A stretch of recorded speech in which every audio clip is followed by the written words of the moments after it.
गेहूं का हम प्रति एकड़ 32 क्विंटल से लेकर 36 क्विंटल तक पैदावार कैसे रही। हाँ दोस्तों, इतनी ज्यादा पैदावार है 36 क्विंटल, इतनी तो हमारे दान नहीं हुई। इस बार दान की पैदावार बहुत ज्यादा कम हो चुकी है। आप गेहूं का बोल रहे हो। हाँ दोस्तों, जितनी भी नई और पुरानी वैरायटी हैं, जैसे DBW 303 है, DBW 187 है, DBW 327 है, 370 है, 371 है, 372 है, 377 है। इसके अलावा नई वैरायटीज जो इस साल रिलीज हुई है, जैसे कि PBW 872 है, HD 3386 है।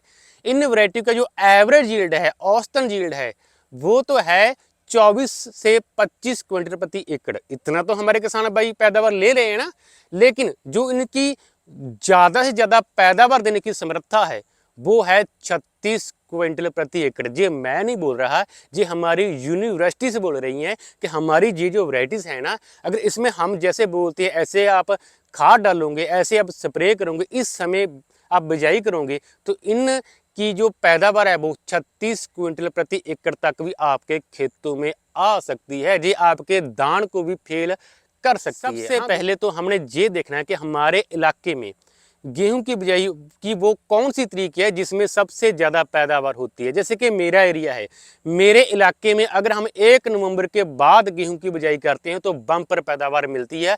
1 नवंबर से पहले अगर 25 अक्टूबर को बिजाई करते हैं तो हमारे पैदावार कम होती है। तो ये निश्चित होना बहुत ज्यादा जरूरी है।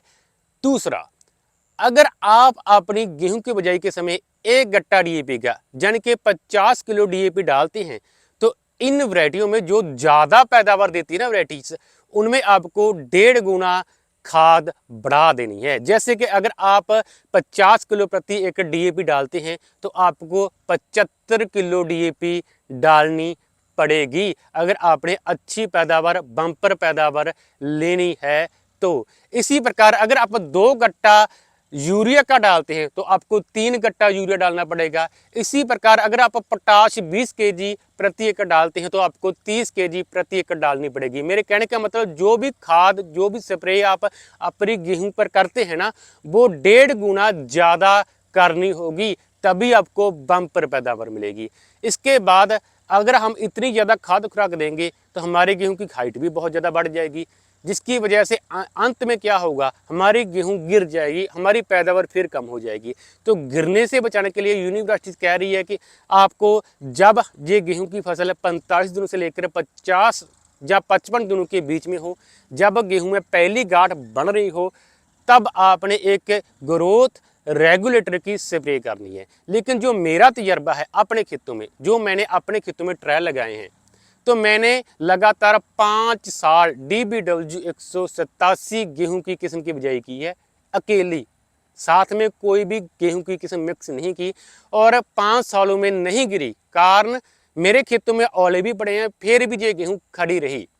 सभी किसान भाइयों को पता है कि DBW 187 गिरती है, लेकिन मैंने गिरने नहीं दी, क्योंकि मैंने अपना गोल, जिसे हम साडा किसान गोल कहते हैं, मैंने अपने खेतों में तजर्बा किया, ट्रायल किया, वो मैं आपको बताने जा रहा हूं। मैंने क्या किया, जब गेहूं हमारी 45 दिनों से लेकर 55 दिनों के विचकार होती है, तो मैंने 200 ml लिया टेबुकोनाजोल और साथ में लिया 1 kg 04932। दोनों का गोल अलग अलग बनाया और एक साथ स्प्रे कर दी। ये ग्रोथ रेगुलेटर का काम भी करता है, और जो आपके गेहूं का कल्ले होते हैं ना, शाखा होती है, उससे भी बहुत ज्यादा मजबूत करता है, जिससे कि हमारी गेहूं गिरती नहीं। हाँ दोस्तों, नाड़ बहुत ज्यादा मजबूत हो जाता है। इससे आगे है मौसम की कार्रवाई। अगर मौसम अच्छा रहेगा तो जितनी भी पैदावार होगी हमारे गेहूं की, जितनी भी ज्यादा पैदावार देने की समर्थता होगी वो देगी। अगर यूनिवर्सिटी सच्चाई बोल रही है, अगर उसका झूठ नहीं हुआ, तो जितना यूनिवर्सिटी बोल रही है कि यार ज्यादा से ज्यादा हमारी ये वैरायटी 36 क्विंटल तक पैदावार दे सकती है अगर मौसम अच्छा रहा तो ये दे देगी। अगर वो झूठ रहा तो आपके सामने आ ही जाएगा। अब दे इजाजत, धन्यवाद दोस्तों।